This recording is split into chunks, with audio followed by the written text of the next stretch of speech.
You're listening to the Otis Jiry channel.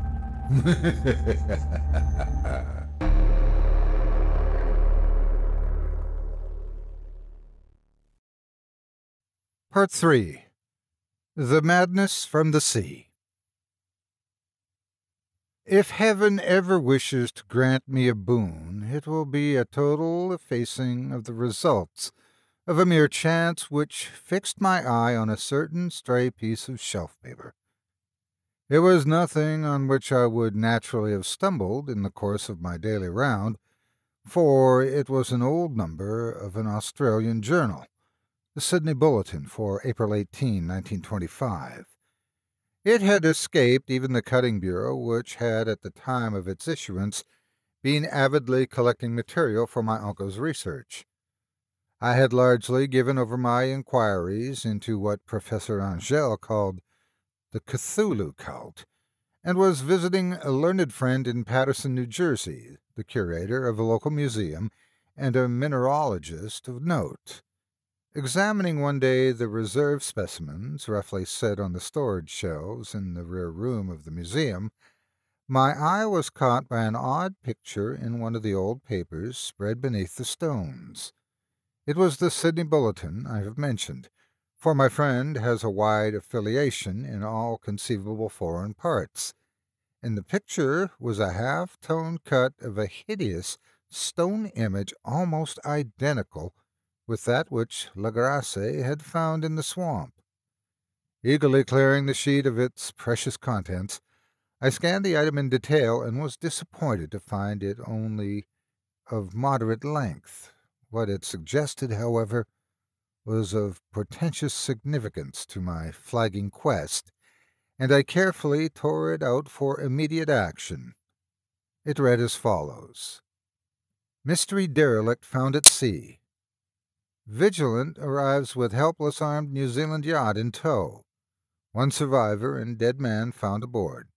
Tale of desperate battle and deaths at sea. Rescued seaman refuses. Particulars of strange experience. Odd idol found in his possession. Inquiry to follow. The Morrison Company's freighter, Vigilant, bound from Valparaiso, arrived this morning at its wharf in Darling Harbor, having in tow the battled and disabled but heavily armed steam yacht Alert of Dunedin, New Zealand, which was sighted April 12 in south latitude 34 degrees 21 minutes, west longitude 152 degrees 17 minutes, with one living and one dead man aboard.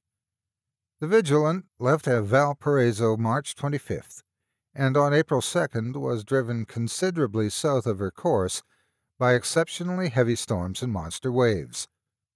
On April 12th, the derelict was sighted, and though apparently deserted, was found upon boarding to contain one survivor in half-delirious condition, and one man who had evidently been dead for more than a week.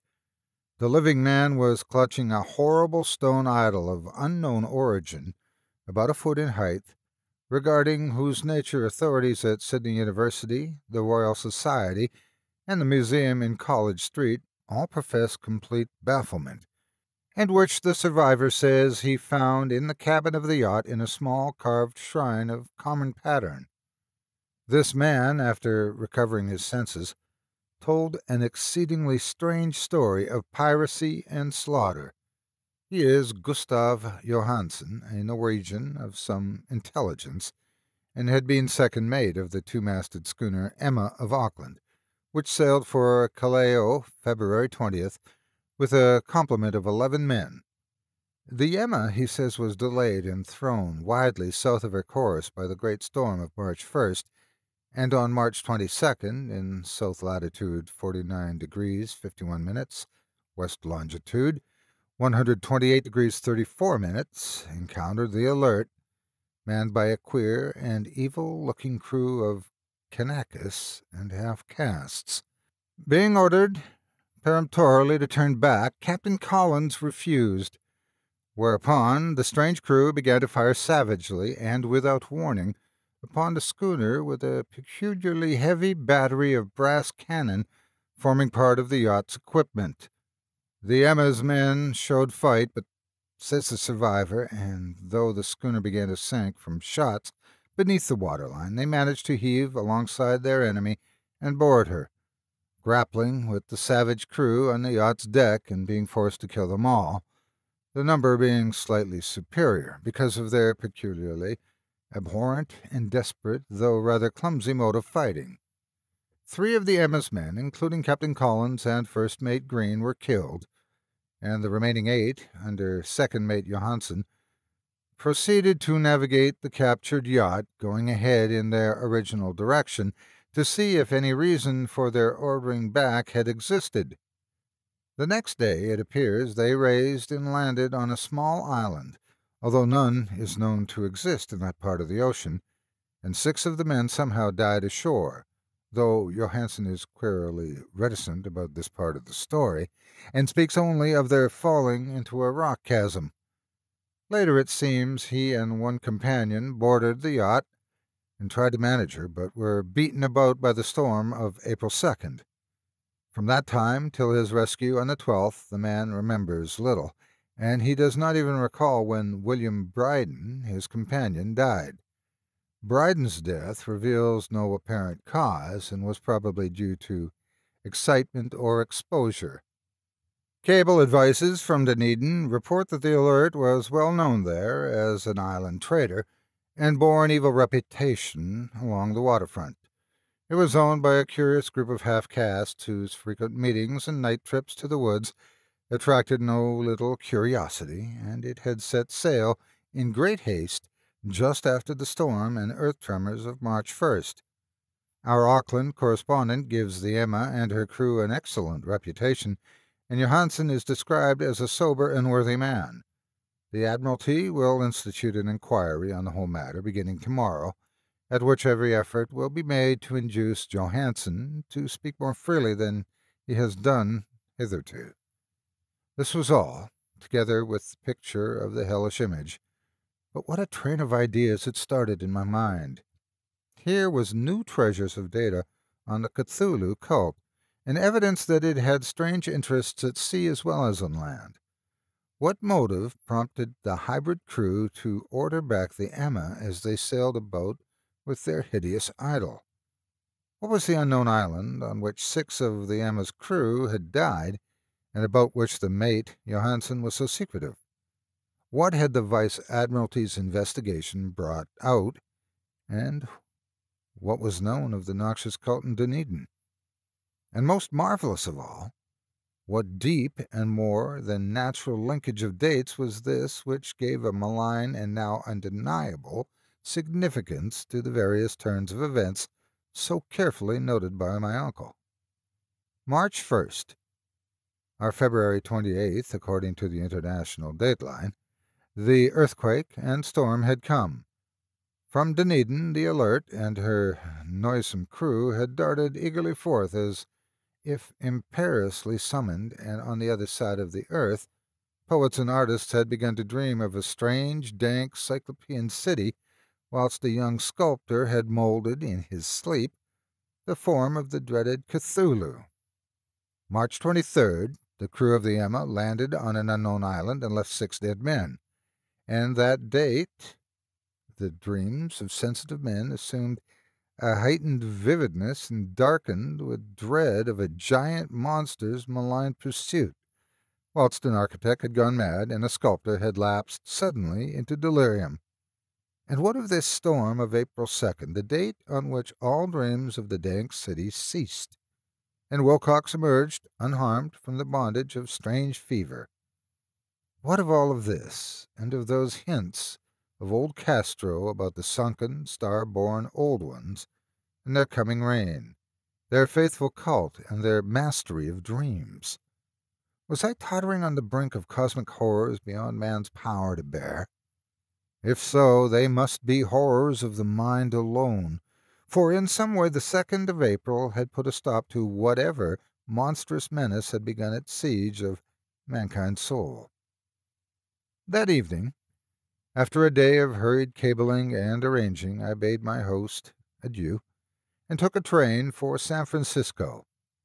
In less than a month I was in Dunedin, where, however, I found that little was known of the strange cult members who had lingered in the old sea taverns. Waterfront scum was far too common for special mention, though there was vague talk about one inland trip these mongrels had made, during which faint drumming and red flame were noted in the distant hills. In Auckland, I learned that Johansen had returned with yellow hair turned white after a perfunctory and inconclusive questioning at Sydney, and had therefore and thereafter sold his cottage in West Street and sailed with his wife to his home in Oslo. Of his stirring experience he would tell his friends no more than he had told Admiralty officials, and all they could do was give me his Oslo address. After that I went to Sydney and talked, profitlessly, with seamen and members of the Vice Admiralty Court. I saw the Albert, now sold and in commercial use, in Circular Quay in Sydney Cove, but gained nothing from its non-committal bulk. The crouching image, with its cuttlefish head, dragon body, scaly wings, and hieroglyphed pedestal, was preserved in the museum at Hyde Park, and I studied it long and well, finding it a thing of balefully exquisite workmanship, and with the same utter mystery, terrible antiquity, and unearthly strangeness of material which I had noted in Lagrasse's smaller specimen. Geologists, the curator told me, had found it a monstrous puzzle, for they vowed that the world held no rock like it. Then I thought with a shudder of what old Castro had told Lagrasse about the primal great ones. They had come from the stars and had brought their images with them. Shaken with such a mental revolution as I had never before known, I now resolved to visit Mate Johansen in Oslo. Sailing for London, I re-embarked at once for the Norwegian capital, and one autumn day landed at the trim wharves in the shadow of Egberg. Johansen's address, I discovered, lay in the old town of King Harold Herdrada, which kept alive the name of Oslo during all the centuries that the great city masqueraded as Christiana. I made the brief trip by a taxicab and knocked with palpitant heart at the door of a neat and ancient building with plastered front. A sad-faced woman in black answered my summons, and I was stung with disappointment when she told me in halting English that Gustav Johansen was no more. He had not survived his return, said his wife, for the doings at sea in 1925 had broken him. He had told her no more than he had told the public, but had left a long manuscript of technical matters, as he said, written in English, evidently in order to safeguard her from the peril of casual perusal. During a walk through a narrow lane near the Gothenburg dock, a bundle of papers falling from an attic window had knocked him down. Two Lascar sailors at once helped him to his feet, but before the ambulance could reach him he was dead. Physicians found no adequate cause for the end, and laid it to heart trouble and a weakened constitution. I now felt gnawing at my vitals that dark terror which will never leave me till I, too, am at rest, accidentally or otherwise. Persuading the widow that my connection with her husband's technical matters was sufficient to entitle me to his manuscript, I bore the document away and began to read it on the London boat. It was a simple, rambling thing, a naive sailor's effort at a post facto diary, and strove to recall day by day that last awful voyage.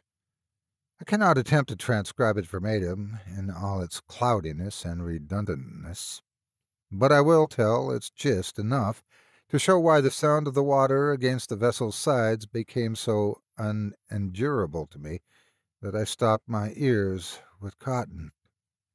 Johansen, thank God, did not know quite all, even though he saw the city and the thing. But I shall never sleep calmly again when I think of the horrors that lurk ceaselessly behind life in time and space, and of those unhallowed blasphemies from elder stars which dream beneath the sea, known and favored by a nightmare cult ready and eager to loose them on the world whenever another earthquake shall heave their monstrous stone city again to the sun and air. Johansen's voyage had begun just as he told it to the Vice Admiralty. The Emma, in ballast, had cleared Auckland on February 20th, and felt the full force of that earthquake-born tempest which must have heaved up from the sea bottom the horrors that filled men's dreams. Once more under control, the ship was making good progress when held up by the Alert on March 22nd, and I could feel the mate's regret as he wrote of her bombardment in sinking. Of the swarthy cult friends on the Alert, he speaks with significant horror. There was some peculiarly abominable quality about them which made their destruction seem almost a duty, and Johansen shows ingenious wonder at the charge of ruthlessness brought against his party during the proceedings of the Court of Inquiry.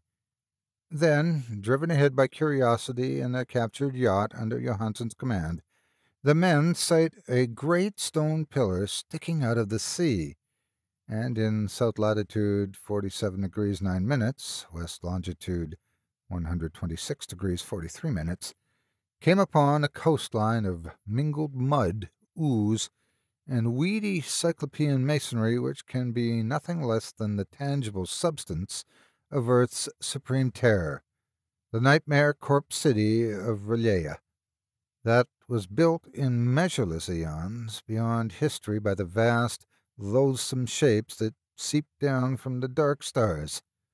There lay great Cthulhu and his hordes, hidden in green slimy vaults, sending out at last, after cycles incalculable, the thoughts that spread fear to the dreams of the sensitive, and called imperiously to the faithful to come on a pilgrimage of liberation and restoration. All this Johansen did not suspect, but God knows he soon saw enough. I suppose that only a single mountain-top, the hideous monolith-crowned citadel whereon great Cthulhu was buried, actually emerged from the waters. When I think of the extent of all that may be brooding down there, I almost wish to kill myself forthwith.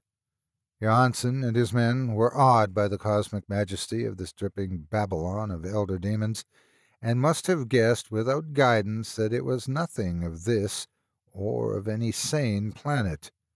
Awe at the unbelievable size of the greenish stone blocks, at the dizzying height of the great cavern monolith, and at the stupefying identity of the colossal statues and bas-reliefs with the queer image found in the shrine on the Alert, is poignantly visible in every line of the mate's frightened description.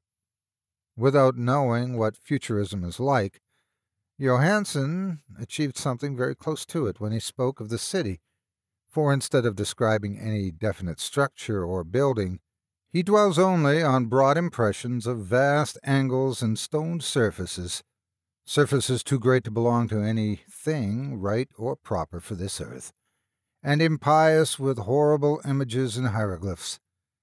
I mention his talk about angles because it suggests something Wilcox had told me of his awful dreams. He had said that the geometry of the dream place he saw was abnormal, non-Euclidean, and loathsomely redolent of spheres and dimensions apart from ours. Now, an unlettered seaman felt the same thing whilst gazing at the terrible reality.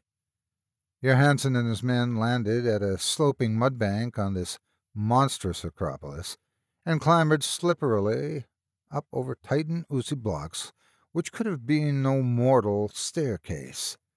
The very sun of heaven seemed distorted when viewed through the polarizing miasma welling out from this sea-soaked perversion, and twisted menace and suspense lurked leeringly in those crazily elusive angles of carven rock, where a second glance showed concavity after the first showed convexity. Something very like fright had come over all the explorers before anything more definite than rock and ooze and weed was seen. Each would have fled had he not feared the scorn of the others, and it was only half-heartedly that they searched, vainly as it proved, for some portable souvenir to bear away. It was Rodriguez, the Portuguese, who climbed up the foot of the monolith and shouted of what he had found. The rest followed him and looked curiously at the immense carved door with the now familiar squid-dragon bas-relief. It was Johansen, said, like a great barn door, and they all felt that it was a door because of the ornate lintel, threshold, and jambs around it, though they could not decide whether it lay flat like a trapdoor or slantwise like an outside cellar door. As Wilcox would have said, the geometry of the place was all wrong. One could not be sure that the sea and the ground were horizontal, hence the relative position of everything else seemed phantasmally variable. Bryden pushed at the stone in several places without result. Then Donovan felt over it delicately around the edge, pressing each point separately as he went. He climbed interminably along the grotesque stone molding. That is, one would call it climbing if the thing were not, after all, horizontal. And the men wondered how any door in the universe could be so vast. Then, very softly and slowly, the acre-great panel began to give inward at the top, and they saw that it was balanced. Donovan slid, or somehow propelled himself down or along the jamb, and rejoined his fellows, and everyone watched the queer recession of the monstrously carven portal. And this fantasy of prismatic distortion moved anomalously in a diagonal way, so that all the rules of matter and perspective seemed upset. The aperture was black, with a darkness almost material. That tenebrousness was indeed a positive quality, for it obscured such parts as the inner walls as ought to have been revealed, and actually burst forth like smoke from its eon-long imprisonment, visibly darkening the sun as it slunk away into the shrunken and gibbous sky on flapping membranous wings. The odor arising from the newly opened depths was intolerable, and at length the quick-eared Hawkins, though he heard a nasty slopping sound down there. Everyone listened, and everyone was listening still when it lumbered slobberingly into sight and gropingly squeezed its gelatinous green intensity through the black doorway into the tainted outside air of that poisoned city of madness. Poor Johansen's handwriting almost gave out when he wrote of this. Of the 6 men who never reached the ship, he thinks 2 perished in pure fright in that accursed instance. The thing cannot be described. There is no language for such abysms of shrieking and immemorial lunacy, such eldritch contradictions of all matter, force, and cosmic order. A mountain walked or stumbled. God! What wonder that across the earth a great architect went mad, and poor Wilcox raved with fever in that telepathic instance. A thing of the idols, the green, sticky spawn of the stars, had awakened to claim his own. The stars were right again, and what an age-old cult had failed to do by design, a band of innocent sailors had done by accident. After vigintillions of years, great Cthulhu was loose again, and ravening for delight. 3 men were swept up by the flappy claws before anybody turned. God rest them, if there be any rest in the universe. There were Donovan, Guerrera, and Angstrom. Parker slipped as the other 3 were plunging frenziedly over endless vistas of green-crusted rock to the boat, and Johansen swears he was swallowed up by an angle of masonry which shouldn't have been there, an angle which was acute but behaved as if it were obtuse. So only Bryden and Johansen reached the boat, and pulled desperately for the Alert as the mountainous monstrosity flopped down the slimy stones and hesitated, floundering at the edge of the water. Steam had not been suffered to go down entirely, despite the departure of all hands for the shore, and it was the work of only a few moments of feverish rushing up and down between wheel and engines to get the Alert under way. Slowly, amidst the distorted horrors of that indescribable scene, she began to churn the lethal waters, whilst on the masonry of that carnal shore that was not of earth, the Titan thing from the stars slavered and gibbered like Polypheme cursing the fleeing ship of Odysseus. Then, bolder than the storied Cyclops, great Cthulhu slid greasily into the water and began to pursue with vast wave-raising strokes of cosmic potency. Bryden looked back and went mad, laughing shrilly as he kept on laughing at intervals till death found him one night in the cabin, whilst Johansen was wandering deliriously.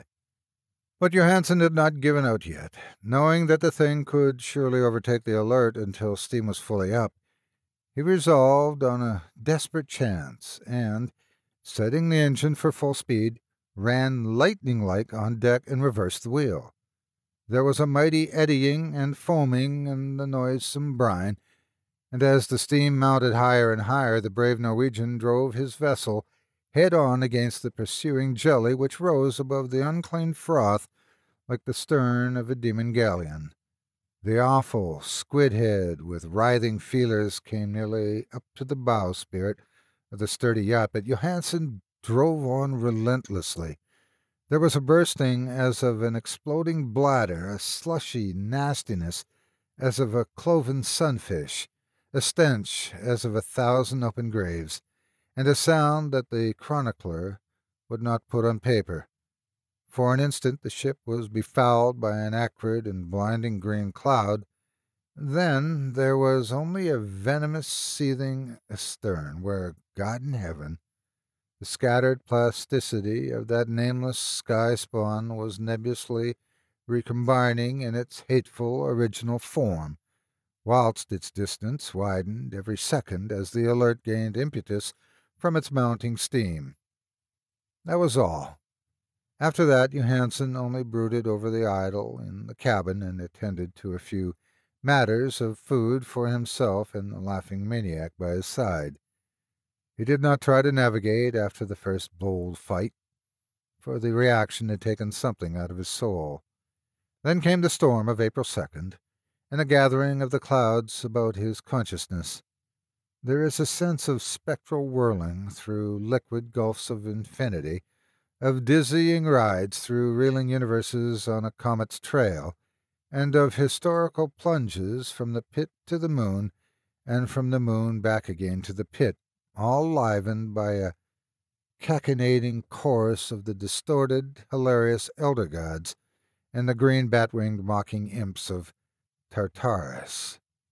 Out of that dream came rescue, the Vigilant, the Vice-Admiralty Court, the streets of Dunedin, and a long voyage back home to the old house by the Eggberg.